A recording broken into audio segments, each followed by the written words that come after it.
DAP mahu UMNO kuat? Siapa sangka setelah berpuluh tahun dijadikan hantu dan dimaki hamun sebagai komunis, anti-Islam dan sebagainya oleh UMNO, hari ini ahli politik veteran DAP Lim Kiat Siang mahu parti itu kuat. Adakah pemimpin DAP itu sudah jadi lemah, menjilat ludah sendiri atau nyanyuk kerana tua? Bukan. Matlamat Kit Siang ialah untuk menjayakan kerajaan perpaduan yang di-Pertuan Agong Sultan Abdullah Riayatuddin Al-Mustafa Billah Shah yang diketuai Datuk Seri Anwar Ibrahim berjaya. Saya mahu kerajaan perpaduan Anwar untuk berjaya dan perkara ini bermakna saya mahu UMNO untuk menjadi lebih kuat dari kedua-dua PAS dan bersatu. Dan saya percaya satu-satunya cara untuk mengembalikan UMNO kepada kegemilangannya seperti dahulu adalah dengan parti tersebut kembali berpegang kepada dasar dan prinsip-prinsip asas pembinaan negara seperti yang termaktub dalam perlembagaan dan rukun negara, prinsip dan dasar yang disokong oleh 3 Perdana Menteri terawal negara, katanya dalam satu kenyataan. Dia menghargai pemimpin UMNO terdahulu almarhum Tunku Abdul Rahman, Tun Abdul Razak Husin dan Tun Husin On yang dilihatnya menyokong kebebasan badan kehakiman dan memberikan keutamaan kepada usaha memerangi rasuah. Beliau turut memetik kenyataan Presiden UMNO Datuk Seri Ahmad Zahid Hamidi yang menyalahkan Tun Dr. Mahathir Mohamad sebagai punca kebencian sesetengah ahli UMNO dengan memberi gambaran yang salah mengenai DAP. Ahmad Zahid berkata tetapi akhirnya dia juga yang menerima mereka dan melibatkan mereka dalam kerajaan. Malah PAS dan Bersatu juga menerima mereka sebelum ini, ujar Kit Siang. Nampaknya beliau bersetuju dengan kenyataan Ahmad Zahid. Pada tahun 2013, Mahathir mahukan saya mati, tetapi saya mendoakan supaya Mahathir hidup sehingga 100 tahun untuk melihat sendiri kemerosotan dan penamat Mahathirisme. Mahathir memulakan misinya dalam pilihan raya umum ke-13 untuk berkempen di kursi Parlimen Gelam Patah untuk menjadi tempat ini kubur politik saya, kata Kit Siang. Beliau mengimbas kembali semasa kempen pilihan raya umum ke-13, Tun Dr. Mahathir telah menyeru rakyat Johor mengumpulkan tenaga mereka untuk memastikan negeri Johor menjadi kubur beliau. Menurut beliau, seruan tersebut mendapat respon gemuruh daripada Timbalan Perdana Menteri ketika itu, Tan Sri Mahyadin Mat Yassin, yang mengisytiharkan bahawa beliau terperangkap di Gelang Patah dan sudah tamat dalam politik. Gelang Patah semasa PRU13 merupakan saat hidup mati politik saya, tetapi demi cinta saya terhadap Malaysia, saya bersedia untuk dikorbankan dengan meninggalkan kursi selamat di Ipoh Timur yang saya menangi pada tahun 2008 dengan majoriti lebih dari 21,000 undi, tegas beliau. Gelang Patah ialah kubu kuat MCA yang menang dengan majoriti 8,851 undi pada tahun 2008 dan majoriti Mega sebanyak 31,666 undi pada tahun 2004. Kit Siang berkata beliau menang di Gelang Patah dengan majoriti 14,762 undi. Beliau terus mengukuhkan kemenangannya selepas kawasan tersebut ditukar namanya kepada Iskandar Puteri dalam pilihan raya umum ke-14 dengan majoriti 44,864 undi. Pada pilihan raya umum ke-15, pengerusi DAP Johor, Liu Chintang, memenangi kursi Iskandar Puteri dengan majoriti jauh lebih besar iaitu 60,036 undi.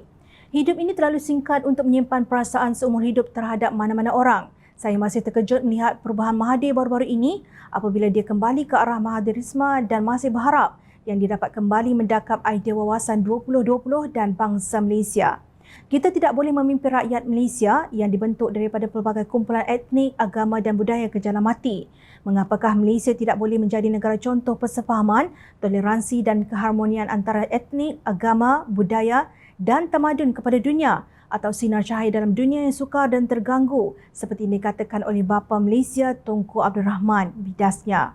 Kenyataan Kit Siang itu jelas menunjukkan beliau menyedari kemenangan besar DAP di Iskandar Puteri dan di tempat-tempat lain adalah dengan kerjasama parti gabungan dalam Pakatan Harapan iaitu Keadilan dan Amanah yang sama-sama berjuang menegakkan kerajaan perpaduan yang kini dileverage atau diangkat darjatnya sebagai Kerajaan Malaysia Madani.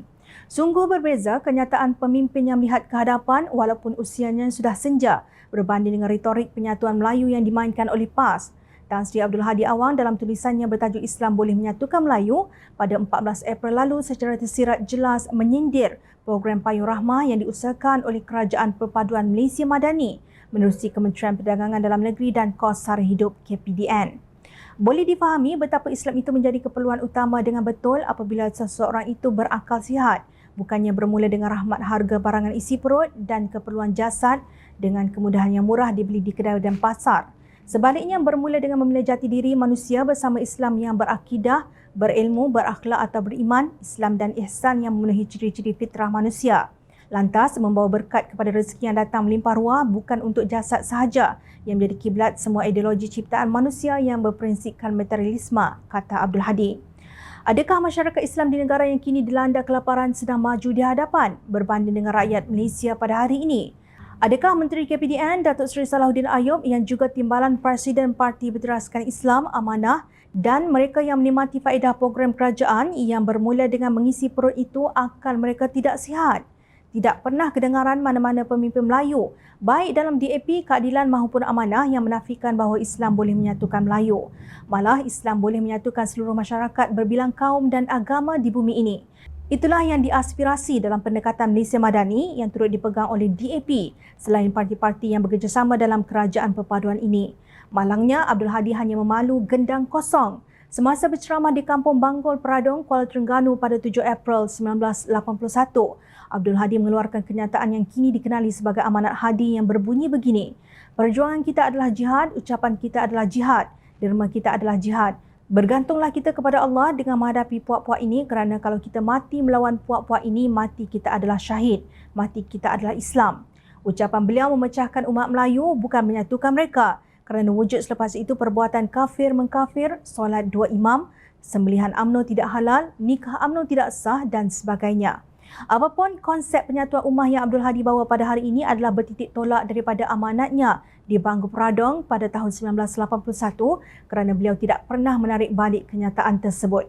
Justru antara seruan Kit Siang agar kerajaan pimpinan Anwar Ibrahim berjaya bersama UMNO yang kuat dengan Abdul Hadi yang menunggah agama, pemimpin UMNO perlu memilih. Sama ada parti itu mahu terus-menerus membenci DAP sambil bermimpi di siang hari bersama PAS yang bersekutu dengan Bersatu atau bersama Pakatan Harapan dan menjadi lebih kuat daripada kedua-dua parti pembangkang tersebut. Pakatan Harapan datang membawa jarum untuk menjahit luka kebencian lampau, jangan pula disambut dengan gunting.